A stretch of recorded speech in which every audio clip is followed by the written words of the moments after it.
London کے علاقے کوبہم میں شاندار عید ملن پارٹی کا اہتمام کیا گیا، جس میں سابق میئر ہاکنگ عبدالعزیز پر سمیت مختلف کمیونٹیز کے افراد نے شرکت کی۔ تفصیلات بیورو چیف یو کے غلام حسین اوان کی اس رپورٹ میں۔ تیرے ملن کی آس لگائے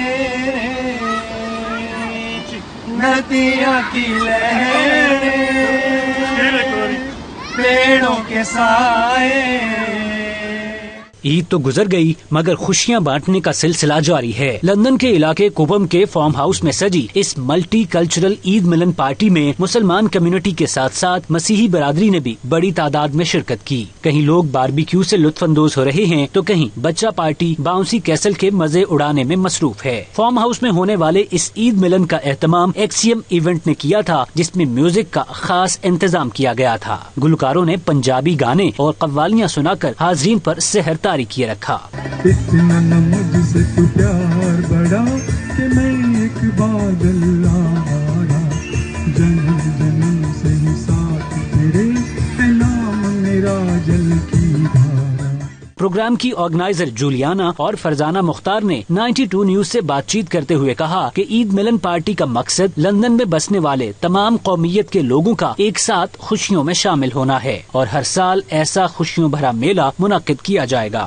اس کا مقصد صرف پاکستانی کمیونٹیز اور اس کے ساتھ ساتھ جو یہاں پر پاکستان کی دوسری کمیونٹیز جو مائنر کمیونٹیز رہ رہی ہیں ان سب کو اکٹھا کرنا اور سوشلائزنگ کرنا، ایک دوسرے سے ملنا، اپنے بچوں کو یہ بتانا کہ ہم لوگ جہاں پر اکٹھے مل کے اس دیار غیر میں اپنے وطن کی یاد کو تازہ کر سکیں۔ باربیکیو ہے، بہت اچھا ایونٹ ہے، ساری فیملیز آئی ہیں اور مہندی کا اسٹال ہے اور کھانا پینا ہے، میوزک ہے لائیو، تو کافی اچھا ہے اور نان مسلم اور مسلم ساری کمیونٹی اکٹھی ہیں ایک جگہ پر۔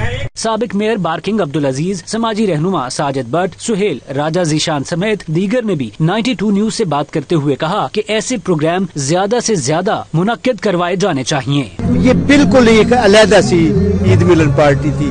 پھر میں کہتا ہوں کہ یہ جو کچھ اقرار بھائی نے ہمیں میسج دیا ہے یہ بھی ایک بیوٹیفل میسج ہے کہ ہمیں یہاں پہ رہتے ہوئے اوورسیز پاکستانی ہوتے ہوئے ہمیں اپنے ملک کے لیے کچھ کرنا چاہیے۔ اپنے ملک کو سائڈ پہ رکھ کے یہاں بھی اگر ہم اچھا کام کریں گے تو پاکستان کا نام روشن ہوگا۔ بہت مزہ آ رہا ہے ہم لوگوں کو اور یہی ہماری فیملی ہے، یہاں ہم اکٹھے ہوتے ہیں تو فیملیز کا یہی انجوائے کر لیتے ہیں نا، یہی ہماری فیملیز ہیں۔ سارے لوگوں نے پروموٹ کرنا چاہیے گل اپنی سوسائٹی نو زیادہ سے زیادہ دسی ہے کہ دنیا تے ساڈا پاکستان ساڈا مذہب یہ کہندا ہے کہ دنیا بھائی چارہ پھیلاؤ اور لوگوں کو انٹرٹینمنٹ دیو اور خود انہاں نال انجوائے کرو لائف نو۔ عید ملن پارٹی کا ایک مقصد یہ ہوتا ہے کہ کمیونٹیز کو اکٹھا کرنا ہوتا ہے اور ہم نے دیکھا ہے کہ یہاں پہ دیگر مذاہب جو ہیں تو جو دیگر کمیونٹیز کے لوگ ہیں وہ بھی آئے ہوئے ہیں اور یہی ایک سب سے بڑی بات ہوتی ہے کیونکہ ہر مذہب جو ہے وہ امن کا درس دیتا ہے اور اسی سلسلے میں یہی وجہ ہے کہ کمیونٹیز اکٹھی ہوئی ہیں اور ہم شور کہ یہ سلسلہ جو ہے وہ اسی طرح سے جاری ساری رہے گا۔ ہمیں ایک دوسرے کے ساتھ مل بیٹھ کر جو ہے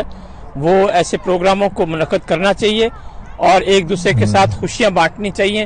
آج یہ عید کا ایونٹ ہے۔ آج ہم نے عید ملن پارٹی کا اہتمام کیا تھا لندن کے ایریا میں اور اس کا مقصد صرف یہ تھا کہ ہم ڈفرینٹ کمیونٹیز کو اکٹھا کر کے ہم اپنا پازیٹیو میسج دے سکیں کہ ہم مسلمان جو ہے وہ رمضان کے بعد جب عید مناتے ہیں تو اس میں کتنا پازیٹیو میسج جو ہے وہ ہوتا ہے۔ انشاءاللہ یہ پروگرام ہمارا ہر سال جو ہے اسی طرح جاری و ساری رہے گا۔ سہیل بھائی نے پاکستانی کمیونٹی کو اکٹھا کیا، عید ملن پارٹی منائی، اوورسیز پاکستانیوں کو اکٹھا کرنے کے بعد ان میں یونٹی کے لیے زور دیا اور چھوٹے موٹے کام کرنے کے لیے بھی زور دیا، چیریٹی کے کاموں میں بھی بڑھ چڑھ کے حصہ لینے کی تاکید کی۔ ہمیں اور سب کو اس چیریٹی کے کاموں میں حصہ لینا چاہیے۔ پاکستان زندہ باد۔ ان کا مزید کہنا تھا کہ خواتین کو ایسے پروگرام منعقد کرنے کا چانس بہت کم ملتا ہے، اس لیے خواتین اور بچوں کی تفریح کے لیے خصوصی انتظامات کیے گئے ہیں۔ عید ملن پارٹی کا جہاں یہ مقصد دیگر مذاہب کے لوگوں کو ایک جگہ پہ اکٹھے کرنا ہے تو اس کے ساتھ دوسروں کو اسلام کے بارے میں امن کا پیغام بھی پہنچانا ہے۔ کیمرہ ٹیم کے ساتھ غلام حسین اوان، 92 نیوز، لندن۔